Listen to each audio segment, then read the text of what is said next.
හයි පහුගිය සතියේ පාර්ලිමේන්තු කතාබහ අතරේ සිද්ධ වෙච්ච භයානකම දරුණුම සහ රටට අනුතුරුදායකම කතාවක් ගැන කතා කරන්න මට හිතුණා. ඒ තමයි ජනාධිපති අනුර කුමාර දිසානායකගේ පාර්ලිමේන්තු කතාව. ඒකදී අනුර ආරක්ෂක මණ්ඩලික ප්‍රධානියාට සේවාදිගු 7ක් දුන්න කීක ලැජ්ජ නැතුව පච්ච වැලක් පෙද්දා. හැබැයි එයා ආරක්ෂක මණ්ඩලික ප්‍රධානී කියන වචන තුනත් අහල පහල අයගෙන් අහහා වරද්ද ගොතක ගහයි කිව්වේ. ආරක්ෂක මණ්ඩලික ප්‍රධානී කියන තනතුරේ නම නිවැරදිව අනුර දැනගෙන හිටපො නැති බව පෙනුණා. අනෙක් කාරණාත් ඔහොමම තමයි. හැම දෙයක්ම වටේ පිටයකින් අහගෙන තමයි කරන්නේ. එයාගේ වටේ ඉන්න හැම කෙනාම අලුත් කියලා යාම කිව්වනේ. හැබැයි ඉතින් කොච්චර අලුත් අය වුණත් ජනාධිපතිතුමාව පාර්ලිමේන්තුවේ කතාවකට ලෑස්ති කරන්න කලින් ඒ කතාවේ තියෙන කරුණවල සත්‍ය අසත්‍යතාවය ගැන සොයා බලන්න කතාව ලියපු කෙනාට වගකීමක් තියෙනවනේ. මෙතන නම් එහෙම වෙන්නේ නැති පාටයි. අනුර එතනදී තවත් මහා බරපතල ප්‍රකාශයක් කරනවා. ඒ තමයි ලංකාවේ ඉන්නේ රාජ්‍යයට ආදරය කරන නෙවෙයි පුද්ගලයන්ට ආදරය කරන වෘත්තිමය නොවන හමුදාවක් කියලා කියපු එක. ඒක කොහෙත්ම රටේ ජනාධිපති කෙනෙක් විදිහට නොකියව යුතු ප්‍රකාශයක්. ද්‍රෝහී ප්‍රකාශයක්. මේකෙන් කියවෙන්නේ ඔහුට තමන්ගේ හමුදාව ගැන ආදරයක්වත් විශ්වාසයක්වත් නැහැ කියන එක. ඒ විතරක් නෙවෙයි ඔහුට තමන්ගේම රටේ හමුදාව පාලනය කරගන්න හැකියාවක්වත් නැහැ කියන එක. දිසානායකට අනුව මේ රටේ ඉන්නේ වෘත්තිමය හමුදාවක් නෙවෙයි නං අවුරුදු 30ක් අවසන් කරගන්න බැරි වුණ යුද්ධේ අවසන් කළේ වෘත්තිමය භාවයක් නැති රටට ආදරේ නැති හමුදාවක්. කාගේ වචනද මේ? කවුරු ලියලා දෙනවද මේ? 2009 දී කොම වෙලා හිටපු නැති ඕනම කෙනෙකුට මතක තියෙන්න ඕනේ යුද්ධයට සෙබළු හොයාගත්ත විදිහ. කොච්චර අමාරුවෙන්ද එදා ඒ දෙකලේ.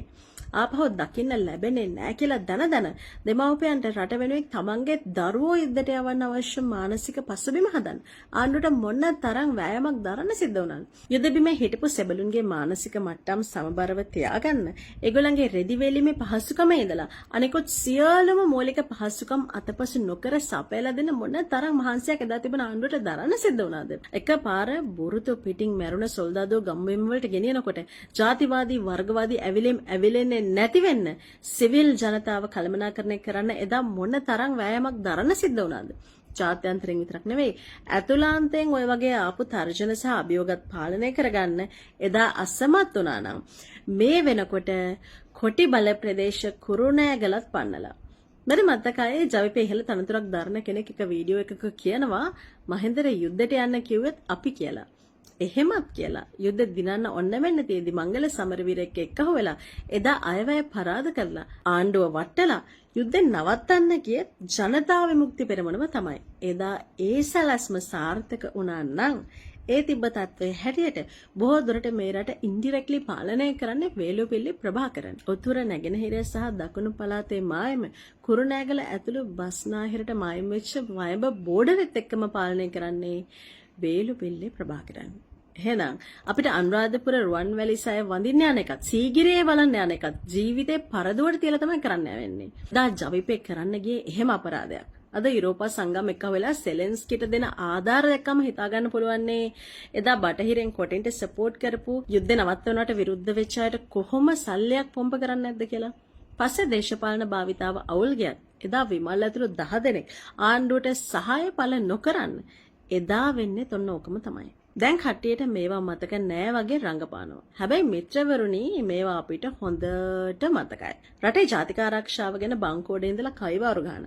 ඇඟිල්ලක් තුවාල වුණාම යුද්ධයට යන්න බෑ කියලා අඬපු මිනිස්සු වට කරගෙන ඉන්න සේනාධිනායකයෙක්ගෙන් ජාතික ආරක්ෂාව ගැන ඔయిత වඩා දෙයක් බලාපොරොත්තු වෙන්න බෑ. සමහරව කියනවා එදා ෆොන්සේකා එක්ක රට ඇල්ලීමේ කුමන්ත්‍රණයේදී සිනමන් ලේක් සයිඩ් එකේ ඉඳලා කුමන්ත්‍රණය කරපු කෙනෙකුත් වර්තමාන ආණ්ඩුවේ අනුර එක බංකුවක වාඩි වෙලා ඉන්නවා කියලා. කතාව ඇත්තනම් අනුර කුමාර ජනාධිපති පරිස්සම් වෙන්න ඕනේ එයාගේ ළඟම ඉන්න අයගෙන්. අනුරට ලියලා දෙන කතාවල තියෙන බොරුවලින් ඒක පේනවනේ. ජාතික ආරක්ෂාව ගැන පාර්ලිමේන්තුවේ පාරම් බාන්න ඕන ගොනෙකට පුළුවන්. හැබැයි ජාතික ආරක්ෂාව ගැන මේ වෙනකොට රටේ තියෙන ප්‍රධාන ප්‍රශ්න 3. ඒවට උත්තර දෙන්න පුළුවන්ද කියලා අපි අනුර සහෝදරයාගෙන් අහනවා.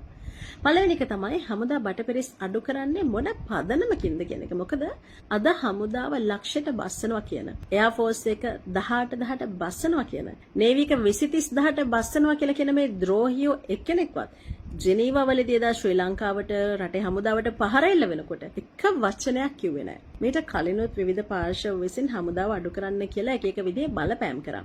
2022 රාජ්‍ය විරෝධී කැරැල්ලදී ෆ්‍රී ෆයර් ගහපු කොල්ල කුරුට්ටන්ට සල්ලි දීලා යුද හමුදාවට අපහාස කරන තැන ඉඳලා ලංකාවේ ආර්ථික අහිමියට හේතුව අපේ හමුදාවට කන්න දෙන එකයි කියලා ජාත්‍යන්තර ප්‍රකාශ පවා සිද්ධ කළා. ශ්‍රී ලංකාව කියන්නේ දූපතක්. දූපතක ආරක්ෂාවට ත්‍රිවිධ හමුදා බටපිරිස වලින් වැඩිපුරම ඉන්න ඕනේ නාවික හමුදාව. අපිට ඉන්න නාවික හමුදා සමාජික පිරිසත් මදි. ඒ ඉන්න සොච්චම තවත් බස්සනවා කියන්නේ කොරයි නේද ජාතික ආරක්ෂාවට.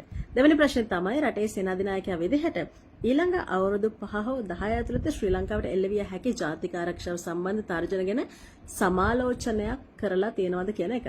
ජාතික ආරක්ෂාව වැඩේ ලෙසටම කරගෙන යනවා. කෙසේ වෙතත් ජාතික ආරක්ෂාවට ලෙසටම කරන ආණ්ඩුවක් විදිහට ඊළඟ අවුරුදු 5-10 ඇතුලේ කෙසේ වෙතත් ඉස්සරහට එන්න තියෙන දවස් 365 ඇතුළත ලංකාවට එල්ල වෙන්න පුළුවන් භූදේශපාලනික හෝ අන්තවාදීමය තර්ජන ගැනවත් සමාලෝචනයක් කරලා නැහැ කියලා අපිට කැට තියලා කිව්ව හැකියි.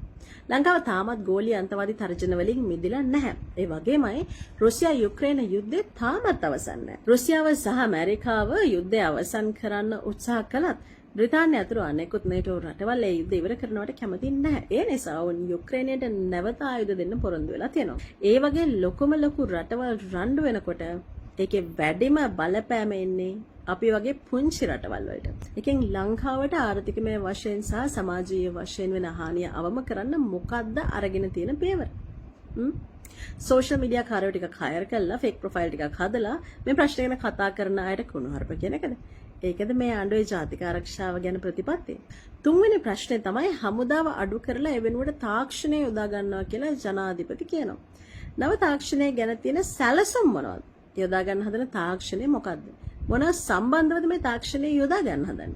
ඒක කරන්නත් ඉන්දියාවටද දෙන්න හදන්නේ? නිකන් තාක්ෂණය කියලා වචන කිව්වට හරියන්නේ නැහැ. පැහැදිලිව රටට ජනතාවට කියන්න ඕනේ හමුදා තාක්ෂණය කියලා මේ අදහස් කරන්නේ මොකද්ද කියලා. ඇමරිකාව, ඉන්දියාව, ඊශ්‍රායලය, පාකිස්තානය, ඕස්ට්‍රේලියාව, ෆිලිපීන දූපත් පවා හමුදා මෙහෙයුම් වලට නවීන තාක්ෂණය යොදා ගන්නවා. අපේ රටේ එක මොනිස්සමක්වත් හදන්නේ නැහැ. හයි කමියුනිකේෂන් ඉක්විප්මන්ට් හදනවද? නැහැ. ඩ්‍රෝන්ස් හදනවද? නැහැ. අධි තාක්ෂණික ප්‍රහාරක ජෙට් යාන හදනවද? ඊනෙන්වත් නැහැ. බුද්ධි තොරතුරු සඳහා AI තාක්ෂණය යොදා ගන්නවද? ඒක නම් කරනවද කියලා කියන්න දන්නේ නැහැ. අඩුම ගානේ හමුදාවේ වැඩ කරන කොල්ලන්ගේ වෘත්තිය කෙරෙහි දෙන සැටිස්ෆැක්ෂන් එක රැකගන්න මොනවද අපි කරන්නේ? පිටරට තාක්ෂණික උපක්‍රම ඉගෙන ගන්න, ෆොරෙන් කෝස් කෝට් එක වැඩි කරගන්න පිටරටකට කතා කරනවද? ඒ වන නිලධාරීන් ආපහු ආවට පස්සේ ඔවුන්ගේ තියෙන දැනුම අරගෙන එකෙන් හමුදාවට රටට ප්‍රයෝජනයක් ගන්නවද? මොනවද මේ තාක්ෂණය කිය කරන්නේ? නේවි එකට පින් සිද්ධ වෙන්න යුද්ධ කාලේ ඉඳලා බෝට්ටු ටිකක් හදාගෙන ගියා. ඒ ඇරෙන්න වෙන මොනවද තියෙන්නේ? මොන අටමගලෙන්ද අපි හමුදා බටපිරිස අඩු කරලා තාක්ෂණය යොදාගන්නේ? නැගෙනහිර පළාතේ අන්තවාදී තර්ජන මතුවෙමින් තියෙනවා කියලා කැබිනට් මාධ්‍ය ප්‍රකාශක කියනවා. කාන්තන්කොඩේ තවත් පිපිරීමක් වෙලා තියෙනවා කියලා ප්‍රවෘත්තියක් ආවා. එතකොට එහෙම තර්ජනයේදී ආරක්ෂක හමුදාව අඩු කරලා හරියනවද? ඇවිල්ලා කරපු හරිය නිසා අපිට මේ IMF ණයගුලෙන් ගැලවෙන්න බැරුව ඉන්නවා. තාක්ෂණික ජනාධිපතිගේ හැකියාව කොච්චරද කිව්වොත් රාජ්‍යයේ සේවකයන්ට මාසෙ පඩි ගෙවා ගන්නෙත් අමාරුවෙන්. තෙල් ටික ගෙන්න ගන්න බෑ. හාල් ටික පාලන මිලට විකුණ ගන්නත් බෑ. කෙව් ආණ්ඩුවක් ඉන්නකොට හමුදාවත් අඩු කරලා යම් තර්ජනයක් ආවොත් කවුද ඒවට වග කියන්නේ? හමුදාව අඩු කරන්න කියලා උපදෙස් දීපු අය එයිද රට බේරගන්න? යුද හමුදාවක් එක රැයින් හදන්න හෝ කඩන්න මේක ඊශ්‍රායලේ නෙවෙයිනේ. අපිට තිබුණ අඩුම තාක්ෂණ පහසුකම් පාවිච්චි කළා. බටපිරිස් වැඩි කරලා අදාළ දේශපාලන නායකත්වය දීලා පොතේ විදිහට නැතුව අපේ ඉතිහාසයේ පාවිච්චි කරපු යුදෝපක්‍රම පාවිච්චි කරලා භූමියට ගැලපෙන හමුදාවක් බිහි කරපු නිසා තමයි අපි එදා යුද්ධ දිනුවේ. එක පැත්තකින් අත්දැකීම් තියෙන ඉහළ නිලධාරීන් පැයෙන් දෙකකින් ඉවත් කරගෙන යනවා. තමන් කරන රාජකාරිය ගැන බේසික් කෝස් එකක්වත් කරලා නැති. ඒ ගැන අත්දැකීම් නැති නිලධාරීන්ව ආරක්ෂක අංශවල ඉහළ තනතුරු වලටපත් කරගෙන යනවා. අනිත් පැත්තෙන් ගෙදරත් ගිහිල්ලා පාඩුවේ ඉන්න නිලධාරීන්ට අපහාස කර රටටම වැරදි පූර්ව ආදර්ශ ලබා දෙනවා. අනිත් අයගේ සේවා දිගු ගැන කතා කරන දිසානායක කියන්නේ නැහැ.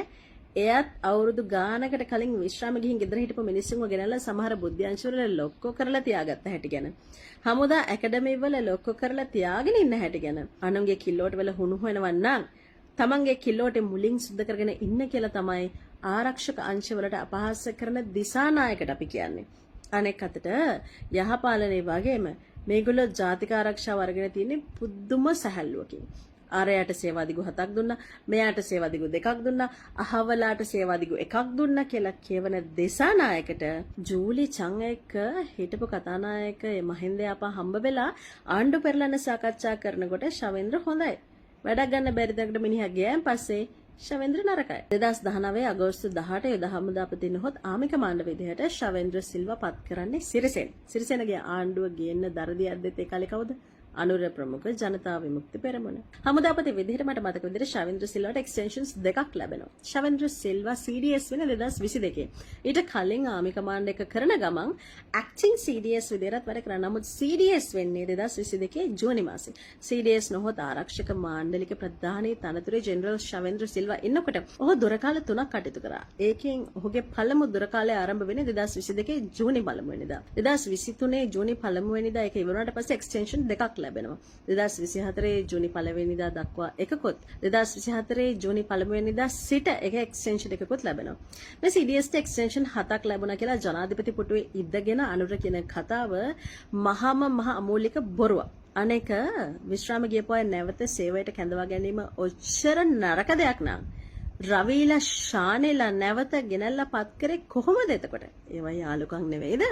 විශ්‍රාම ගියපුවා මතංශවල ලේකම්ලා කරලා පත් කරගත්තේ කොහොමද? එක්ස්ටෙන්ෂන්ස් පිට හිටපු ගුවන් හමුදාපතිව තානාපති කෙනෙක් කරලා යවුවේ මොකටද එහෙනම්? ඒවට මොනවද දෙන්න තියෙන උත්තර? දැන් ඉන්න හමුදාපතිට විශ්‍රාම යන්න තියෙන මේ අවුරුද්දේ ජූලි 31 වෙනිදා. බලමුකෝ එතුමට මේගොල්ලෝ සේවා දෙගොක් නොදීනේද කියලා. එතුමාවත් හමුදාපති තනතුරට පත් කළේ ඊට උඩින් හිටපු නිලධාරියාව බලෙන් ගෙදර යවලා කියලා තමයි අපිට ආරංචිය. සමහරව කියනවා වර්තමාන යුද හමුදාපතිගේ පත්වීමට සුදු ලෝගුදාරියාගේ ඍජු බලපෑමක් තිබුණා කියලා. ඒවයි ඇත්ත නැත්තනම් අපි දන්නේ නැහැ. බුද්ධ්‍යංශවල ලොක්ක ගැනෙන තොරතුරුත් එච්චරම සුබදායි නෑ. ජනතාව කියන්නේ බුද්ධ්‍යංශ මාලිමාකරණය කරමින් පවතිනවා කියලායි.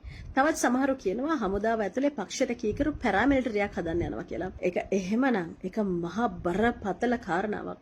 ඒක එහෙම නොවේවා කියලා ප්‍රාර්ථනා කරනවා. ඇරෙන්න සාමාන්‍ය මහා ජනතාව වෙන අපිට වෙන කරන්න කිසිම දෙයක් නෑ. ගොඩක් වෙලාවට පත්තිනි අම්මලා වගේ රංගපාන අයගේ රෙදිවල තමයි වැඩිපුරම තුත්තිරි තියෙන කියලා කතාවක් තියෙනවානේ. මේ ආණ්ඩුවත් අන්න ඒ වගේ. Taman තමයි සුද්ධවන්තයෝ කියලා පෙන්වන්න ගියාට මේ තරම් දුර්වල රටේ සංස්කෘතියට පටහැනි ජාතික ආරක්ෂාවට තර්ජනයක් වෙච්ච නායකත්වයක් මේ රටේ කවදාවත්ම තිබිලා නැහැ. අද මේ ආණ්ඩුව දුවන්නේ මිලදී ගන්නල්ලාද YouTube කීපයක් හා සල්ලි වලට දාන කමෙන්ට්ස් වලින්. ඒවට බෑ ජාතික ආරක්ෂාව තහවුරු කරන්න. ආණ්ඩුවට විරුද්ධ වෙලා මිනිස්සු පාරට බැස්සොත් රටලේ විලක් කරලා හරි ආණ්ඩුව රැක ගන්න මේගොල්ලන්ට පුළුවන්. ඒ නිසා තමයි මේගොල්ලන්ගේ අයව හමුදාවේ උඩ පුටු වලට ටට්ටක් ගාලා දාගන්නේ. ඒක නිසා තමයි කියන්නේ අපිට බැරි වුණත් අපි මේක දාලා යන්නේ අතාරින්නේ නැහැ කියලා. ගෝඨාභය රාජපක්ෂ වගේ සද්ද නැතෝ වෙඩි නොතිය මිනිස්සු නොමරයයි කියලා මේගොල්ලන්ගෙන් බලාපොරොත්තු වෙන්න බෑ. ඒ වගේ මනුස්ස ගති ජවිපේ ඉතිහාසයේ කොහෙවත් ගෑවිලා නැහැ. අපිට ආණ්ඩු පෙරලන්න කොහෙත්ම අවශ්‍යතාවයක් නැහැ.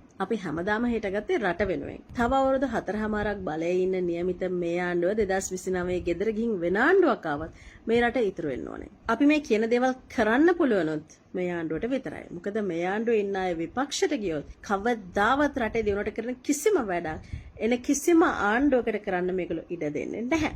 ඒ නිසා එකම එක දේ අපිට කියන්න තියෙන්නේ. තමන්ගේ පටු දේශපාලන අරමුණු වෙනුවෙන් ජාතික ආරක්ෂාව එක්ක සෙල්ලම් කරන්න ලෑස්ති වෙන්න එපා.